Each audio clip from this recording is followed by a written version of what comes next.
സുഹൃത്തുക്കളെ, മലപ്പുറം ജില്ലയിലെ വണ്ടൂർ വാണിയമ്പലത്ത് സ്ഥിതി ചെയ്യുന്ന ഒരു പ്രശസ്തമായ മനയാണ് വെള്ളക്കാട്ട് മന. ഏറെ കാലങ്ങൾക്ക് ശേഷമാണ് വെള്ളക്കാട്ട് മനയിലേക്കൊന്ന് പോകുന്നത്.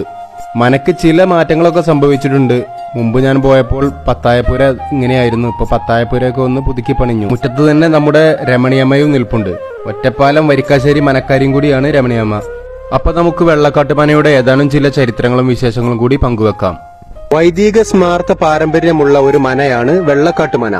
വണ്ടൂർ വാണിയമ്പലം താളിയംകുണ്ട് റോഡിൽ പൂത്രക്കോവിൽ എന്ന സ്ഥലത്താണ് വെള്ളക്കാട്ട് മന സ്ഥിതി ചെയ്യുന്നത്. കരിക്കാട് ഗ്രാമക്ഷേത്രത്തിനടുത്തായിരുന്നു ഇവരുടെ മൂലസ്ഥാനം ഉണ്ടായിരുന്നത്.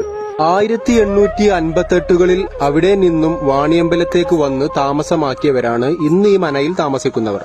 മടത്തിൽക്കാവ് എന്ന് പറയുന്ന ഇല്ലത്തിന്റെ വളപ്പിലാണ് വെള്ളക്കാട്ട് മന ഇപ്പോൾ സ്ഥിതി ചെയ്യുന്നത്. പണ്ടുകാലങ്ങളിൽ 15,000-ഓളം പറ പാട്ടനെല്ല് ഇവരുടെ കൃഷിഭൂമികളിൽ നിന്ന് ലഭിച്ചിരുന്നു. അതുപോലെ തന്നെ 1912കളിൽ വെള്ളക്കാട്ട് ശ്രീ വലിയ ദാമോദരൻ പട്ടതിരിപ്പാട് ഈ നാടിലെ മുഴുവൻ ജനങ്ങൾക്കും വിദ്യാഭ്യാസം കിട്ടണമെന്ന ലക്ഷ്യത്തിനായിട്ട് മുൻകൈ എടുത്ത് നിർമ്മിച്ചതാണ് ഇന്നത്തെ GLP പോരൂർ എന്ന പൂത്രക്കോവിൽ സ്കൂൾ. പഴമയുടെ തനിമയും പാരമ്പര്യവുമെല്ലാം ഇന്നും കാത്തു സൂക്ഷിക്കുന്ന ഒരു മനയാണ് വെള്ളക്കാട്ട് മന.